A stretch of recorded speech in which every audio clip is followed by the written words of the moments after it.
Tonight, Keir Starmer goes on the election attack, venturing into true blue Banbury as Sunak warns of a Labour supermajority.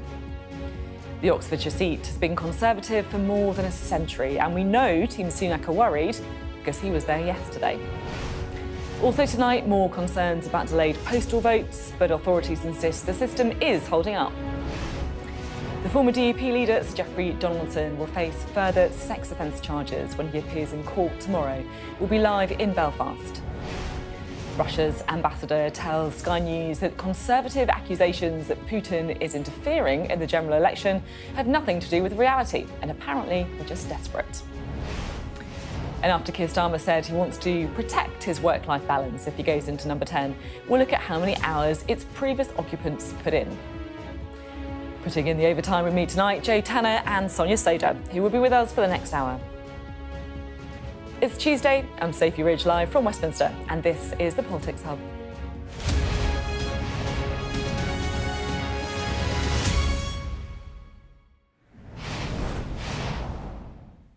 Hello, good evening. Now, there are just 2 days to go until the general election. I can't actually believe it. 2 politics hubs left, including this one. But before people across the United Kingdom will vote for the party they want to form the next government, and look, I know it's probably my job to drum up excitement about the election, to talk about jeopardy, to make it seem close, but let's get real. We've all seen the polls, and we've seen the House of Commons projections as well. We've all heard the Conservative message change throughout the campaign. Until now, the key line is that people should vote Tory to stop a Labour supermajority. Now, you know a party isn't on course to win when the best they have to offer is vote for us so we lose the election rather than get completely annihilated at the election. You can also tell because the final skirmishes of the campaign are being fought in Banbury, for goodness sake, which has been Conservative for more than 100 years. And yet both Rishi Sunak and Keir Starmer have visited that leafy part of Oxfordshire in the dying days of their campaign. So I'm not going to insult your intelligence by trying to deny that all of the signs are pointing in the direction of a pretty comfortable Labour majority.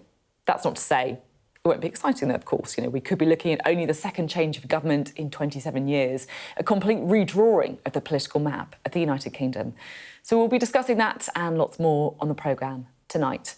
First, before we do it, though, let's have a closer look at the campaigns that have been taking place today, because as we've been saying, we can tell an awful lot about where they've been focusing their efforts. So we can have, hopefully, magic up our map of the United Kingdom. Here we go. The Conservatives, as you can see, they've been focusing their efforts in the south-east. Forget the Red Wall, they're not there anymore, they're in the south-east. Rishi Sunak made an early morning visit to Luton before making a pitch to warehouse staff in Oxfordshire, and he'll also be in London later on today. Keir Starmer has been in the Midlands. There we go, campaigning in Nottingham, Derbyshire and Staffordshire. And he also paid a visit to Hucknall Town FC, helping to hand out drinks to customers. And as we'll see, he's also been in Banbury in Oxfordshire too. This is not Keir Starmer, this is the Scottish Labour leader, Anna Sarwar. He was leading their campaign in Inverclyde. Sir Ed Davey has been campaigning once again on the Lib Dems' calls to tackle sewage. He was on the coast there in Somerset and also for Cornwall, hoping to take back some of those seats from the Conservatives that they took off the Lib Dems in 2015. And the SNP's John Swinney, well, he was all the way up in the Scottish Highlands, taking the campaign to a distillery on the final push to persuade voters. Here's our Deputy Political Editor, Sam Coates, with our campaign roundup. Might be a bit warm, aren't they? Yeah, lovely.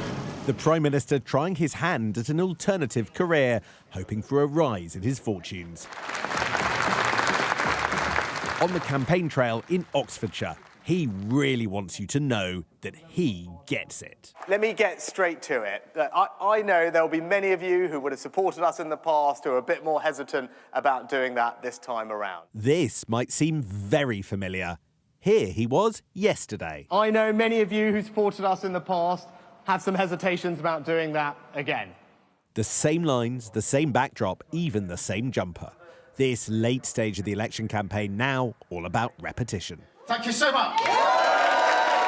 It's not just the individual campaigns retreading the same ground. Here's Keir Starmer on a farm in Banbury yesterday. And today, Rishi Sunak on a farm, also in Banbury. Makes a big difference. Big difference. There is a reason that both men are ending the campaign on traditional Tory turf. A farm shop in Oxfordshire. It doesn't get more true blue than this. The fact that Rishi Sunak and Keir Starmer have both been campaigning around here tells you that both campaigns think that the polls are right and that Labour is set to make inroads in places they haven't for decades. Banbury has been Tory for over 100 years. Now the centre of this campaign. Are the locals ready to turn? Have you stuck to one party or another in the past? Yes. And which party's that? Conservative. And so why are you wavering this time? Because they made rather a mess of things. I think they've just decided that it has been Tory for 100 years, so it's a safe seat, we can do what we want, and I think that's really disrespectful to the local community. Do you see signs of Tory desperation? Yeah, completely. I think, Rishi Sunak stacking shelves in the local Morrisons, that's smacks of desperation to me. Is this the first time that you've seen Tory canvassers at election time? Yeah, I've had 3, which is 3 more than I've ever had before. And what's the biggest reason for that? Biggest reason, because they think they might lose it round here. I don't think we'd see them otherwise. Keir Starmer confronting a new line of attack. The Tories attempted to brand him a part-time Prime Minister after he said he'd try to finish work at 6 on Fridays to spend time with his family. I actually can hardly believe that 48 hours before an election, the Conservative Party has got nothing positive to say as they go into this. They're just in this negative, desperate loop, and it is really desperate. Packing up and shipping out. Will he be doing the same again on Friday morning? Sam Coates, Sky News, Banbury. And this is a full list of all the candidates standing in Banbury. All the candidates there standing to be the next MP for the constituency of Banbury. Well, Sam has travelled back from Oxfordshire. He's now with us here in Millbank as well. Sam, you can tell an awful lot, can't you? The last push, the final seats, and Rishi Sunak is in a seat that on paper should be safe. That's right. 100 years, Sophie, 100 years since the seat was created, and it has never been anything other than Conservative. Yet that is the seat where Keir Starmer was yesterday and Rishi Sunak was today. That seat appears, from the behaviour of the party leaders, to be in play. Look, after travelling back from Banbury, I've been phoning round Tories just to gauge the mood. One member of the government was a bit worried that he might win. I mean, Sorry, what? he was saying to me, I mean, at this rate, I just want to lose, and he was a bit concerned that some polls were showing him in second place Because it's so gloomy. because the outlook for the party is so gloomy. He just wants to get out. Another former Tory MP, now a candidate, was saying, "Look, there is a bit of a better reception on the doorstep in the last few days, but the polls suggest I'm going to lose, and so I'm going to have to take that to heart." And we've just had a polling projection, this one from Survation. Sophie, that puts the Tories on less than 3 figures, Tory MPs, in the next Parliament. It puts the number of Tory MPs from Friday on 64. That is incredible. That is a quarter of the number of MPs that the Conservative Party had in 2019. It would be a wipeout. Now, this is one of several polling projections. The big one, tomorrow, you and me in this studio, the MRP from YouGov, that will be a big and important moment. Do these ones matter? Could they be right? Well, I know Tories who are feeding into the campaign saying these are the kind of numbers that we're expecting too. It is looking very bad indeed. And you can tell that, can't you, as well, backed up with the kind of seats that Rishi Sunak is visiting. Thank you very much indeed, Sam Coates. There. Well, with me now, I should say, is the Minister for Legal Migration, Tom Pursglove. 64 seats, according to the latest MRP. I mean, this is a complete collapse. Well, there's only one poll that counts, and that's the one on Thursday. And I'm spending a lot of time talking to colleagues of mine who say that in their constituencies it feels a lot closer on the ground, that, for example, reform seem to be eating into the Labour vote. And there's been polling that's been produced in the last couple of days that indicates that that's the case. So It's still a 19-point lead for Labour, though, even in the polling that's showing that. Well, polls are polls, aren't they? And as the Prime Minister has been saying, and I think he's right to make this point, that if those polls are to be believed, that there is this risk of a Labour supermajority come Friday morning, and people need to reflect upon that choice and what that means for the country over the course of the next 5 years and beyond, if that's how it goes. But we're in it to win. We're working hard. You know, in my own area in Corby and East Lancashire, we're working hard for every vote, day in, day out. Be careful, brilliant team of talking about of your, course. but Everybody, you know, candidates, small parties are working hard for every vote, and we're no different. You know, you say that you believe that you're in it to win it. It doesn't feel like that, I've got to say. You know, the Prime Minister going to campaign in seats that have been Conservative for 100 years, you yourself and the Prime Minister talking about the message before the election being don't give Labour a supermajority. I mean, that is basically saying just vote Conservative so that we lose, but just don't get completely wiped out. It's not exactly, you know, really that enthusiastic, is it? Well, in fairness, you guys in the media have spent a lot of time in recent weeks talking about these polls with these you big guys are talking about the Labour supermajority. leads. That is not coming from us. But you'll the Prime Minister's tweeted it 2 hours ago. But you'll appreciate why, when that's the narrative, we have to engage in that debate, and there's choices that voters have on Thursday. Because you're looking at the same numbers as us. That's why. No, Come on, let's be honest. That's what it is. If those polls are to be believed, then that is the prospect that the country will have on Friday, and people need to go into this election casting their votes with that in mind. And you know, YouGov have said, for example, that 130,000 people nationally are thinking about voting reform. If they were to vote Conservative, that would have a material impact on the outcome of this election. And I think these are the choices, these are the things that people need to balance in the days ahead. And it would be a bit weird, I think you'd be asking me why it was that we weren't engaging in the sort of polling and the narrative that emerges from that, were I not to be on your programme talking about it. I spoke to your fellow Minister, Steve Baker, last night. He called elements of the Conservative campaign embarrassing. He seemed to concede the election, saying that people would guffaw if he came on the programme and said that the Conservatives could win. And then he seemed to sort of semi-launch his own leadership bid as well. I think we can just have a quick listen to what he had to say. You're not ruling out a leadership run, are you? I would not rule it out. If the stars aligned. The reality is that my colleagues have sent for me before the referendum, after the referendum, during COVID and over net zero. And on all 4 occasions, I've led actual MPs to a great degree of success. And I wouldn't mind the chance to do it again. I mean, that's a couple of days before the election. A Conservative minister kind of launching his own bid. I'm very fond of Steve, but I think all of us as Conservative politicians, you know, sitting MPs who obviously are candidates now, but people who are aspiring to become MPs at this election should be focused on one job, which is to articulate the message on doorsteps over the course of the coming days and that choice that people have on Thursday. This isn't about any of us as individuals. It's not about any of our individual aspirations. What this is about is campaigning for a Conservative government come Friday and to win as many seats as we possibly can as a party. I mean, you could say at least he's been open about it, at least he's been honest about it, rather than the kind of shadow campaigns that are going on in the background. I haven't really got much time for posturing. I think there's a job to be done, and voters expect us to be talking about them, the issues that they care about at this election. And again, that choice, that really stark choice, you know, if you want to squander the progress that we've made in relation to the economy and things are beginning to get a bit easier in terms of energy bills and hopefully mortgage rates, obviously the clear choice around immigration at this election, but also things like, you know, changing the franchise. These are big strategic things that will affect future generations in terms of our democracy. Let's talk about immigration, shall we? Because your record after 14 years on immigration and getting it down to the levels that the Conservative Party and many of your voters would be comfortable with has been, frankly, pretty poor.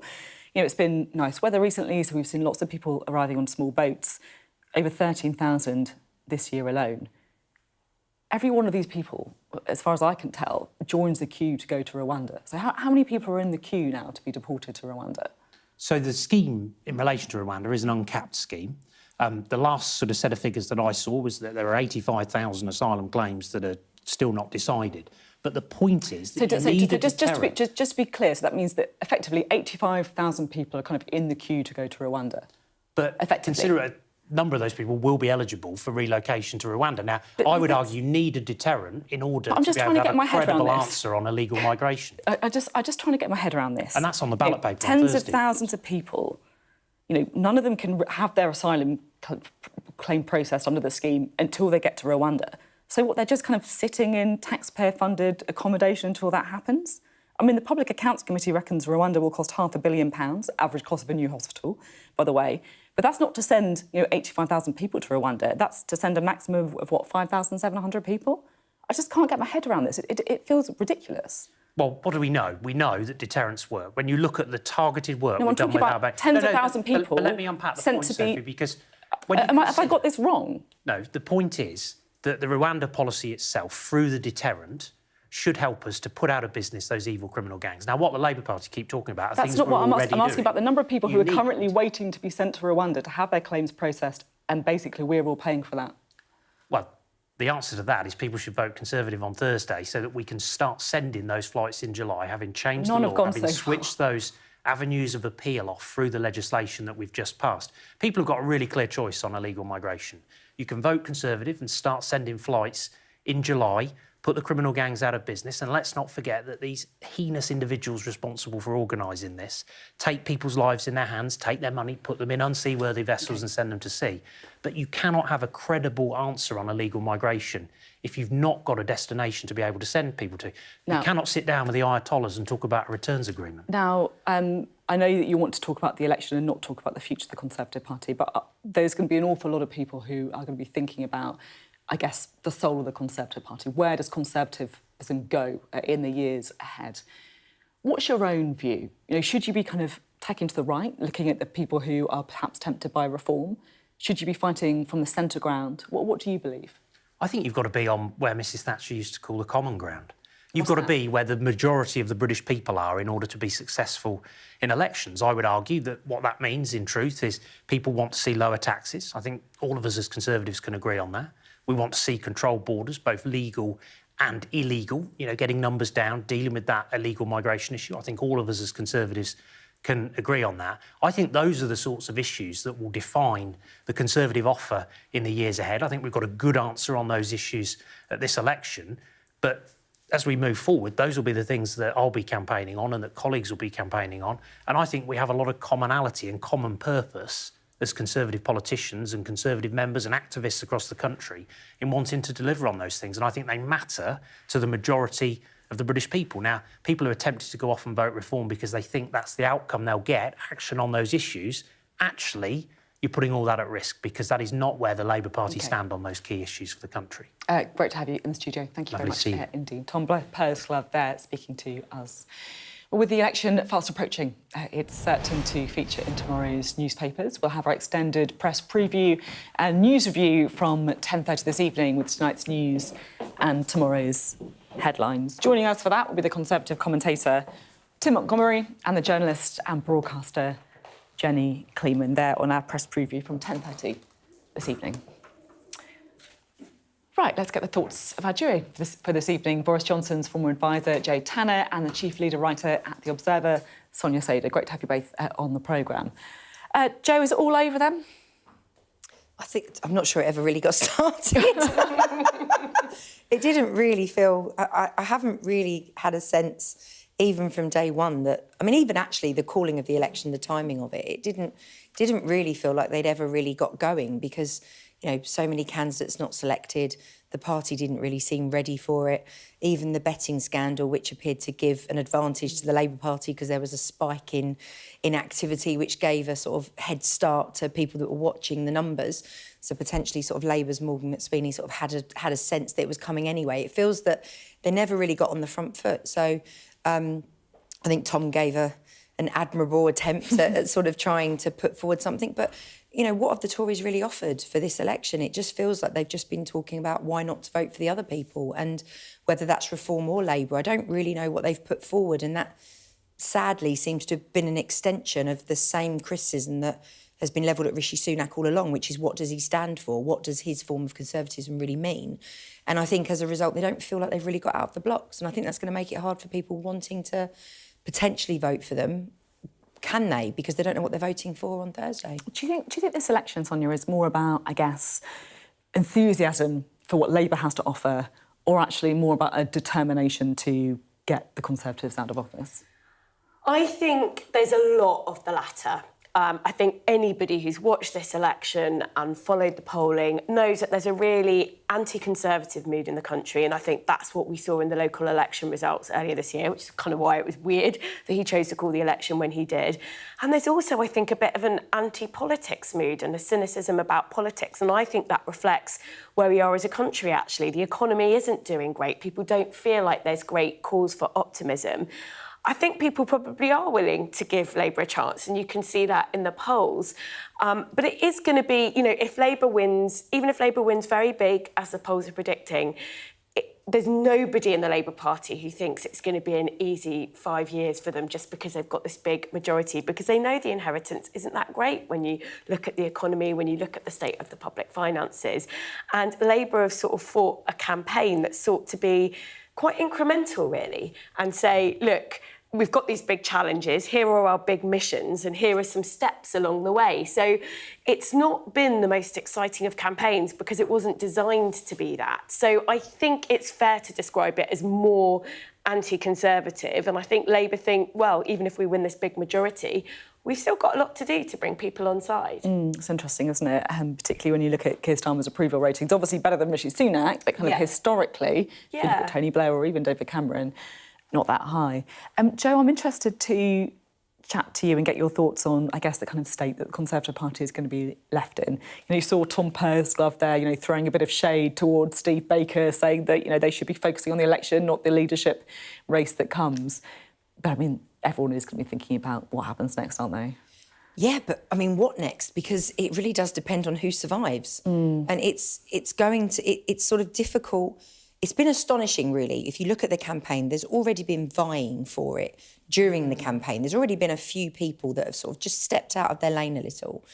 And then you have a sense of, OK, well, we know there's going to be something coming, but we've got no 1922 chair because they've stood down. We've got, which is, you know, the mechanism for electing a new leader. Who are the MPs that are actually going to be standing at the end of this? And actually, it's not just about the individuals that then put themselves forward, but it's about the wings of the party that survive and then what that subsequent discussion looks like. And, you know, to exactly the point that you raised with Tom, do they become obsessed about reform, which they've spent a lot of the campaign being obsessed about reform, or do they get back to the centre ground and say we need to be a right-of-centre party and we need to put something forward that is going to be sensible, coherent, that actually gets people back to thinking about what we can do for the country? And there's a big conversation that the Tories have not had with themselves for many years because they've been fighting over Brexit and goodness knows what else. So they've got to get back and actually who is left standing, how they corral around that person. The people left are the ones that are going to make that decision in terms of who goes forward even to the membership. And remember, you know, they've already upset the membership with imposing candidates and, you know, and sort of not really taking a great... I mean, it's not a great approach to have come off the back of the locals and then got everyone back out campaigning for a general. And then there's even been talk about taking the vote away from the members for the leadership that started to emerge over the last few days. I mean, how much damage do they want to inflict on themselves? It's just bizarre. I think that point about Brexit is a really important one, actually, because for ages it felt like the defining purpose of the Conservative Party was to argue about what sort of Brexit they were going to deliver for the country. And now Brexit has been delivered and it's low salience and isn't really particularly popular when you look at the polling. It does leave this very big question hanging, which is, what's left? What are you guys for? You know, it feels like the Conservative Party kind of got cannibalised. And the row by has now shifted to just being about immigration, really. It seems to be the same wings and the sort of, it used to be UKIP and now it's Reform, and it's kind of where it's pulling the party. It's kind of extraordinary. Like, the last election was the Brexit election. This one, no one wants to talk about it at all, including the Labour Party. Thanks both very much indeed. You're watching the Politics Hub. Coming up. Royal Mail blames the government as thousands are hit by delays to their postal vote ballots. How worried should we be? Find out next.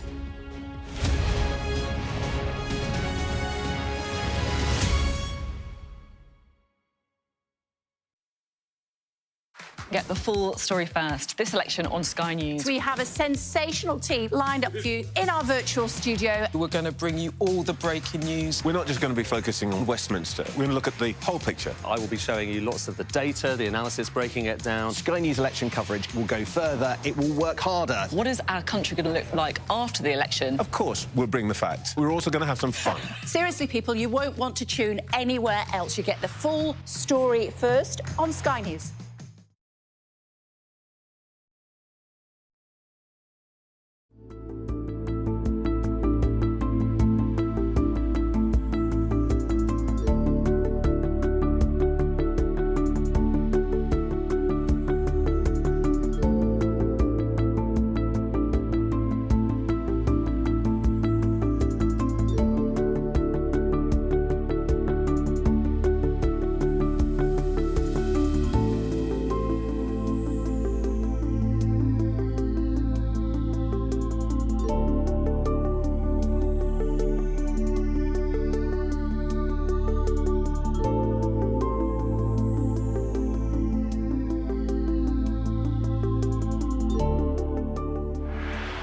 Sky News. From the Sky News Centre at 7. Now that you're up to date, we can go into a bit more detail. Things can change incredibly quickly. Taken by surprise. Have you ever known a moment like this in British politics before? Yes. Cheers. We'll start with breaking news. Let's get the latest on the ground. So, by the end, we'll hopefully all understand what's going on in the world just that little better.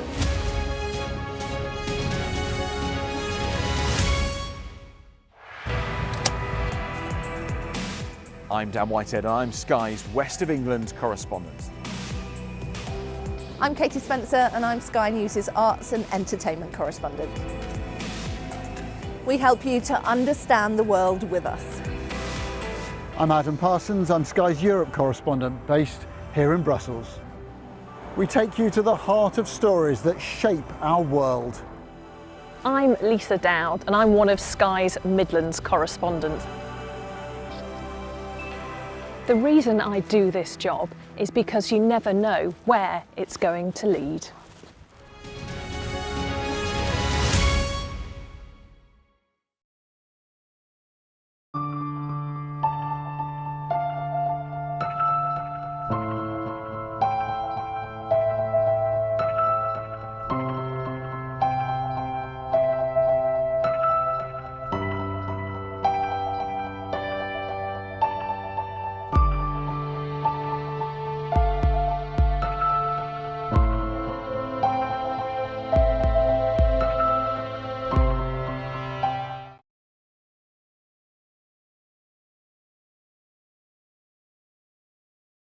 Over reports of delays to postal vote deliveries, insisting there's no backlog in its system ahead of the election.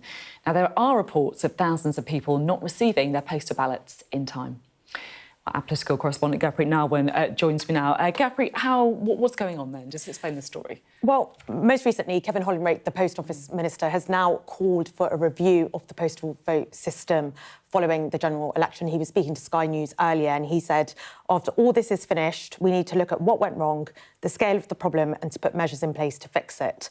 So I wouldn't object to a review of the system to make sure it's all working together well. We understand that he's met with Royal Mail, or at least spoken to Royal Mail, about everything that went wrong. But that was after he publicly criticised the organisation for failing to get those ballot packs out to people in time. For their part, Royal Mail maintain that they haven't done anything wrong. They say there is no backlog, everything has been delivered, that was handed to them. So effectively laying the blame at the door of the local authorities, who we know are coming up against a big increase in demand for postal votes and to securely print those ballot packs in time, especially in Scotland, where we know the summer holidays are already underway and where local authorities had to put on some emergency services over the weekend to resolve any outstanding issues. But across the UK, we think something like 90 constituencies may be affected by problems with postal votes. I spoke to a government minister earlier today who said that this increase in demand should have been anticipated and that this probably isn't just a local authority issue. It's also the fault of Royal Mail. However, he pointed out that Royal Mail's expected returns rate for these ballot packs is broadly where they expect them to be, so that this isn't a systemic issue. But systemic or not, everyone's vote should matter. And I've spoken to people earlier today who are dismayed that they won't get a chance to register their vote at this general election. And of course, for those in marginal seats, the issue has additional salience. For now, of course, the focus is on getting those ballot packs out to people on time. But with about a fifth of the electorate expected to vote by postal vote, it's really hard to overstate how critical it is that this issue is resolved. And all party leaders today have been united in their frustration and their anger. We can actually listen to what Sir Keir Starmer had to say, the Labour leader. I am concerned about the postal ballots because it is really important in this election that every single person has the ability to vote, and I hope vote for change. And so I think it's on all of us, on a sort of non-party political basis, to say we must do everything we collectively can to ensure that those ballot papers get to people and they can fill them in and have the vote to which they are entitled. So all political leaders today united in their kind of anger and frustration at what's gone wrong here. And I wouldn't be surprised if we get further calls for an overhaul or review of the postal vote system. Gurpreet, thank you very much indeed. Gurpreet Narwan there explaining that story to us. We're joined now by the Labour Shadow Minister for Employment and Social Security, Alison McGovern. Good to have you on the programme today. Keir Starmer and Banbury, that's been Conservative for 100 years. I mean, are you that confident you're going to win them? Well, I think that everybody in every part of the country should have should be able to be voting Labour, and we want to win people's votes right across the country. I think it's fair to say we've got a huge number of activists working hard for people to vote Labour in places that might be surprising, perhaps, but we want everybody right across the country to give us that strong mandate and to really demonstrate that the country is at the crossroads. We can either continue down this path with the rotten Tory government that we've had for 14 years, or we can really change, and we can choose that change and put our country on a different path. So we want everywhere, wherever people are in the country, we want them to be voting Labour to bring about that change. OK, well, that's clearly the message that you want to kind of get across. You're currently a Shadow Minister. Are you hoping to become an actual minister by the end of the week? Have you had any conversations with Keir Starmer or the team around him about whether the current Shadow Cabinet will continue in your roles? The conversations I have had with Keir Starmer are about how we are fighting for every vote. And despite the conversation you were just having about postal votes, some people have voted by post, but very many people have not yet voted, and there are still a great number of undecided voters out there. So the conversations I've had with Keir, with Rachel, and with our whole shadow team have been about how we make the case for the kind of change that we want to see in our country. Okay, that's the party line. I get it. That's a party line. Any job to have a new government, Sophie. Any job. I think anybody speculating, needs to get on doorsteps and. No, I know that's a line. You're focusing on that. I totally get it. The reason that if I can get a word in, that'd be really great. Thank you so much. The reason that I am kind of asking this is because there has been murmurings in our political team, speaking to those of your colleagues who are saying that there is, I guess, an expectation that Keir Starmer, if he gets elected, if he wins, would carry across the same shadow ministerial team. Is that wrong? Well, no, I think, to answer the point as you've put it to me, I think, we worked very hard to come up with plans that we think, both in the first steps, can make an immediate difference to the country, and looking at the longer term missions can, over time, really change the structure of our economy, on our journey to net zero, and give people better chances and a better quality of life in this country over the long term. So those of us who've been in, roles for some time have worked hard on those policies. So it wouldn't surprise me, Keir's, I would say, very steady Eddie as a leader. He's good to work with because, he doesn't react overly. And I think he's somebody who's quite consistent. So that doesn't surprise me. Obviously, your political team are probably better connected than I am if they know what's going to happen. But I honestly must say to you that the conversations that we've been having across, the whole of the Labour Party right now are about our target seats. They're about making sure that we've got the good arguments on doorsteps to talk to people who still haven't made their mind up about the choice ahead of us. This is our chance now to get the change that we need, and that is where our focus is. Many of those people will be voting for Labour because they want what they see to be a fairer society, a society that helps those who are vulnerable, struggling through no fault of their own. And I'm keen to kind of talk to you about this because of your sort of brief as well. We're heading into the worst child poverty figures in living memory. I'm going to quote somebody on this who I think might be more powerful than myself, Gordon Brown. He told me recently 3 million children will be missing meals at some point during the course of this month. 1 million children last night and tonight sleeping without a bed of their own. This is a level of destitution for some families that we haven't seen for many, many years. He says we need to rethink the two-child limit on benefits. He thinks that is not the only factor, but one of the factors contributing to this level of child poverty. Are you personally comfortable with the decision by Labour to keep that limit if you get in power? So that is not, it wasn't our policy. We didn't vote for it. I know the damage that 14 years of Tory government has done to children and the way that many children are growing up. The reason for our position on the two-child policy is that we have to get economic stability first. We have to make sure that we can grow the economy and take our economy out of the political instability that we have had. Comfortable with it? I will never be comfortable whilst there are children in this country that are growing up in poverty, and certainly not whilst there are children in this country that are growing up in destitution. You know, it's not just poverty now. It's experiencing a childhood where the basic necessities of life are completely uncertain. So I don't think anybody should be comfortable with that. The question is, what do you do about it? Our plan is, first, we have economic and political stability so that our economy can grow. If I was a minister tomorrow, if, you know, we are lucky enough to be asked to form a government, the thing that I would want to do is to reform universal credit, because we were told that it would help families to thrive. We were told universal credit will help make work pay and will prevent poverty. And it quite evidently hasn't done that. So we need to review it and have, as Labour's policy is, a cross-government strategy to end and to tackle child poverty. In our first steps, there are things that we can do immediately to help. Okay. And I know that our policy to have breakfast schools in primary schools will be an immediate help to parents. But my goodness, God is right. We will need to do much more. Thank you very much indeed. We are out of time on the interview, but good to speak to you today on the Politics Hub. Right, let's chat to Joe and Sonia, shall we? Sonia, it's going to be a tough inheritance for Labour in many ways if they do win the election, as we expect. How long do you think the honeymoon's going to be?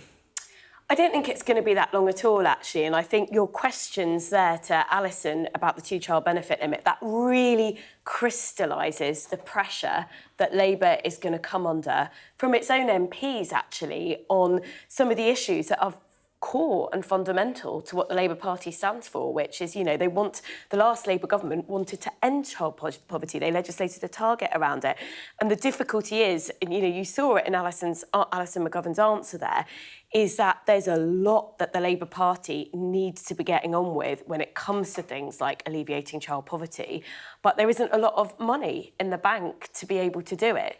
And their answer is always, well, look, what we're going to do is we're going to achieve economic stability, that will grow the economy, that will give us the tax revenues to enable us to tackle child poverty. Well, A, that could take 4 or 5 years, and B, actually, you know, there are a lot of economists who don't see that growth just kind of dropping like manna from heaven and think, actually, Labour's going to need to invest more up front to get that growth. So it's going to be really, really tricky for Labour in government, because child poverty, you know, is one of the issues that Labour MPs feel extremely strongly about, but they have not wanted to fight a general election campaign saying we're going to find all this money magically and start spending big. That is not what this Labour government is going to do. So it's a difficult, you know, circle for them to square. Yeah, it really is. You can see the kind of pressure on policy, and I feel you can also see the pressure on personnel as well, which kind of comes out as well when now we're just like within inches away from the election and the result, people are starting to think about who the next cabinet could be. There's going to be an awful lot of ambitious MPs. There always is. I mean, you must have kind of experienced this as well when you were... Yeah, and there's potentially, I mean, the talk of this sort of large majority, there is also a risk about how you manage all those other people that are part of, you know, people say, oh, a super majority, you can do what you want, but actually you'll get factions in that party emerging who've been quite quiet and been playing the game because they want to get elected, like all parties do.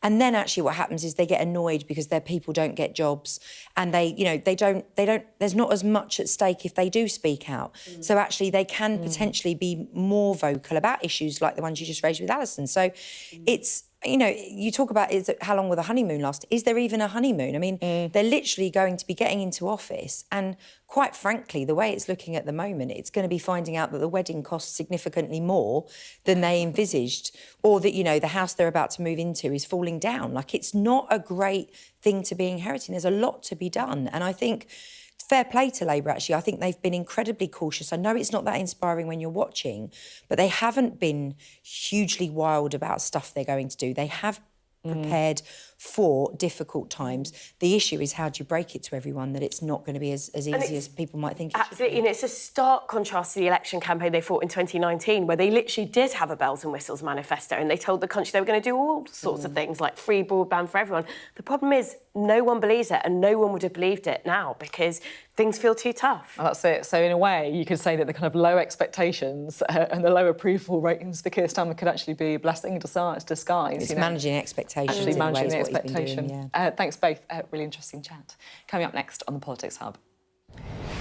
As Keir Starmer defends his hope to protect family time, we'll ask when it's OK for the PM to clock off.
Bye.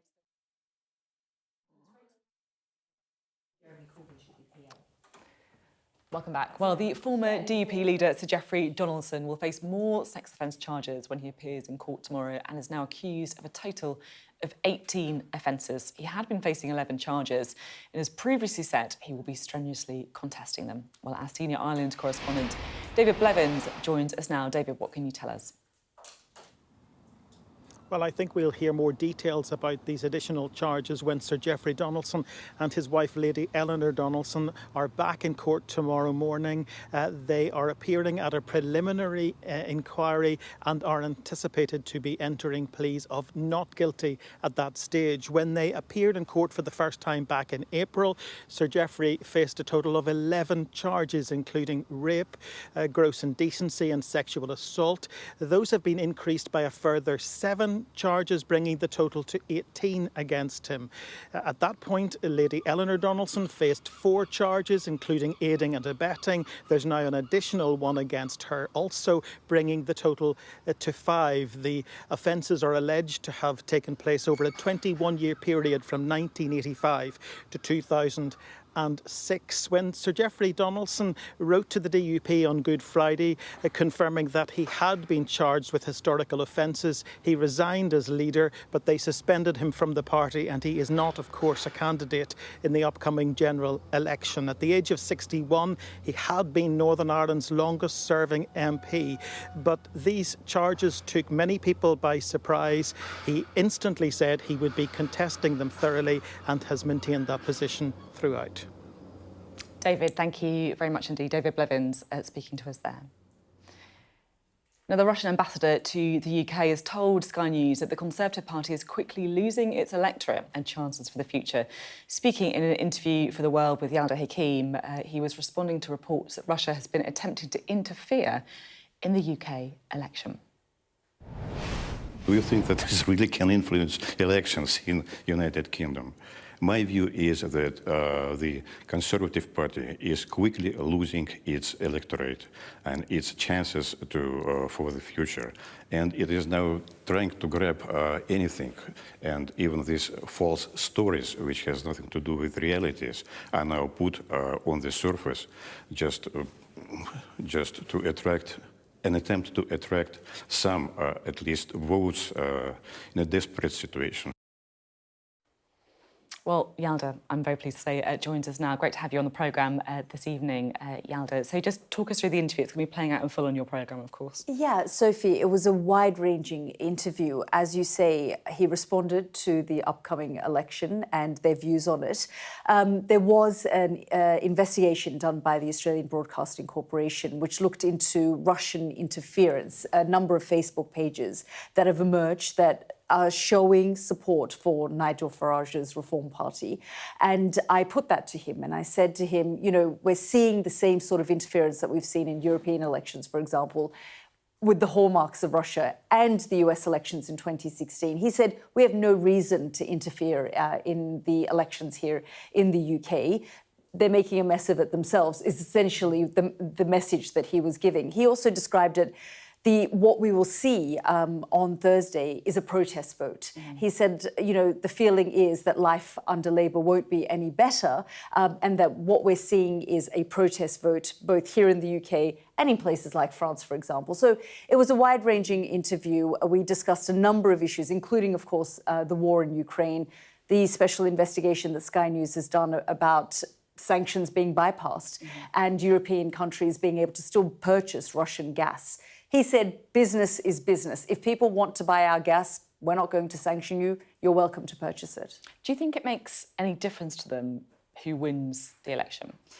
Well, I guess for them, ultimately, the policy, especially with the war in Ukraine, will probably remain the same. So he said, look, we have had a long-standing good relationship with the UK before the war began. He said, I came here in 2019 as ambassador, and he said we had dialogue, we had conversation, despite some, moments that were dark, frankly. But he said, in the last 2 years, I said, look, have you felt ineffective? And he said, that's not our doing. It's your reaction, Britain's reaction towards Russia. But he continued to defend the war in Ukraine. And they believe firmly that regardless of who is in power, the policies and the support for the war in Ukraine will remain the same. He talked about a potential peace deal with Ukraine and Russia. And I asked him if Donald Trump saying that he's going to resolve the war in 24 hours is something that he thought would happen. And he laughed and said, absolutely not. It's going to be a long process. Really interesting to hear. We'll look forward to seeing the interview later as well. Thank you very much, Yalda Hakim there. And you can see the full interview with the Russian ambassador at 9 tonight on The World with Yalda Hakim. That coming up at 9 p.m. tonight on The World with Yalda Hakim. Right, coming up next on the Politics Hub, burning the midnight oil or Friday nights at home as Keir Starmer defends his hope to protect family time. We'll ask, what's the best way for a PM to approach the working week?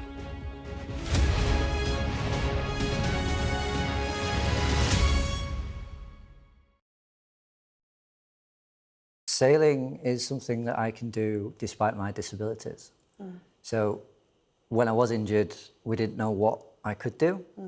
My dad came and gave me a email address with a Paralympic development coach's emails on it. And that sort of spurred the refocus of my rehabilitation. I then began sailing professionally. And when in 2020 was our aim for the Paralympic Games, it was taken out of the Paralympic Games. We found that out in 2015. I was then invited on a boat and I sort of fell in love with the cruising lifestyle of it. I was like, oh, I can do this. This can be something I can get very good at.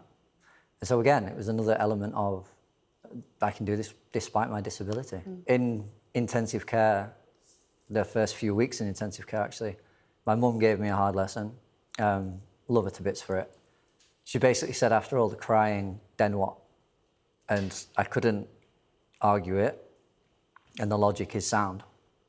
Yeah, I could either lay in bed crying all day or I could refocus. Well, for the past 7 years, I have been taking the steps towards it.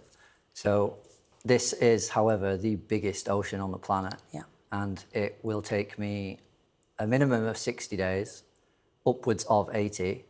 And there may be times when I'm facing waves as big as double-decker buses. I may be in winds that are able to rip trees out. So I need to plan. Now, this is not a small feat. This is part of the reason why I'm doing this challenge. Anybody's going to find this difficult. So the aim is to prove that I can do it as a triple amputee, despite the challenges. The boat needs to be set up, which is quite a vital part. If the boat's not ready, how can I be?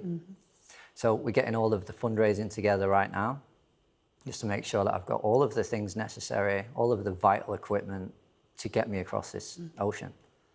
You've got a crowdfunder set up, and I'm going to let people know it's the crowdfunder website, and it's Craig Wood Sales. It's just up on the screen now. There it is, the page, sailing solo from Mexico to Japan.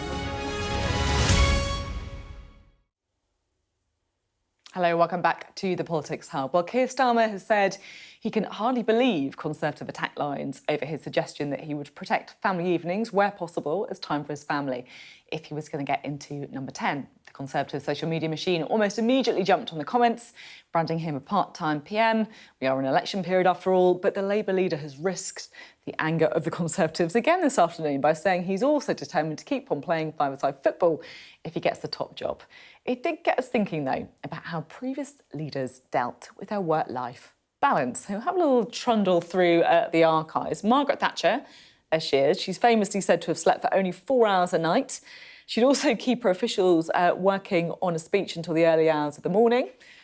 Whether that's good or bad, we'll see. Someone else famously up late at night was this man, Gordon Brown. It was said that when he was PM, he worked very late, he woke up very early, so much so there were reports at the time about his gruelling sleep schedule affecting his judgment. His successor perhaps learnt from his ways. On the other end of the scale, you could say David Cameron playing tennis there. He became known as a leader who knew all about the art of chillaxing. After a biography during his time, said he liked to switch off from the pressures of the job. Someone else who knew all about chillaxing was Boris Johnson, of course. He raised a few eyebrows over the holidays that he took while he was Prime Minister too. Well, Joe and Sonia are with me. So chillaxing or kind of, getting 4 hours a night and staying up, reading your red box. What's the best way, Joe? What do you reckon? There's got to be somewhere in the middle, right? There's got to be a bit of downtime. I think this whole thing is... I'm shocked that it's sort of taken off the way it has. I think it's pretty poor from the Tories to be going after Keir Starmer. They've sort of twisted what he was getting at. I do think there is, as a parent myself, I think there's something in the whole idea about trying to look at ring fencing sometime. But the idea, Friday night is not exactly the biggest night of the week for events. If anything, it's the day. Fridays are normally the days you're in constituencies. So it's hardly, and he hasn't got a very big... Keir Starmer's got a very short journey back to his constituency compared to many MPs who would have been Prime Minister and had a long journey back to the patch. So I think it's a bit of a storm in a teacup, really. But I do think there is something to be said about you know, look at Obama. Obama used to play sort of basketball and stuff all the time. He was very big into sport. I think they do need a release as well from the pressures of the job. Yeah, it did feel that was almost like a kind of deliberate attempt to misconstrue what he was saying. He's not saying about clocking off at 6 p.m. every night, is it? He's talking about, exactly. Yeah, let's talk about Friday night. evenings. His wife and children are Jewish, so Friday night has religious significance for them. And all he was saying was, I try and protect it. Like, it's not going to happen every week, but I would like, you know, I like having that time with my wife and children, which is obviously a positive thing. Everyone needs time with their family and their friends. It's also obviously the case, and Keir Starmer was not saying this, that, you know, when you're Prime Minister, you can't ever fully switch off. You can relax, you can try and recharge your batteries, but you are leader of the country, and obviously, if something urgent happens, you are going to go straight into Prime Minister mode. Rishi Sunak spoke to Grazia magazine, did that awful little... There was sort of some social media stuff. He did an interview where he basically said, I like to do breakfast with the kids, but then also if the bed hasn't been made, I'll go back up and make it. So he was finding time to do that while PM. Yeah. Is it true all the rumours about kind of Boris Johnson, you know, kind of switching off a little bit too much, should we say, on the other end of the scale? I don't know. I know that certainly the campaign I worked with him on for the mayoralty, he certainly had time where he needed to just regroup. He also actually at the time was also writing a regular newspaper column which he had to find time for, and then he used to love reading the comments that people put under said column online and had a good chuckle about them. So, you know, I think different leaders have found different ways to have time. I'm sure some sit and read, I'm sure some watch TV. Didn't Theresa May, I think she used to say she liked to cook. Yeah, did she have like 100 cookery books or something like that? Yeah, something like that. And then exercise, of course, is another. The thing I cannot get my head around, though, is 4 hours sleep a night. Margaret Thatcher. I would feel permanently ill if I had 4 hours sleep a night. Well, I'm sure if you ask some of the people doing this campaign, Sophie's probably one of them. It's a real problem. Honestly, young kids, work is nothing in comparison, right? If you need like real sleep deprivation, go for the new mums. Yeah. Great to have you both on the programme today. That is it from us tonight. I will see you tomorrow at 7. Oh my goodness, we are getting close now. Up next is UK Tonight with Sarah J. Me, but I'll see you tomorrow as the election countdown continues, because we really are nearly there. We're in one day now. My goodness.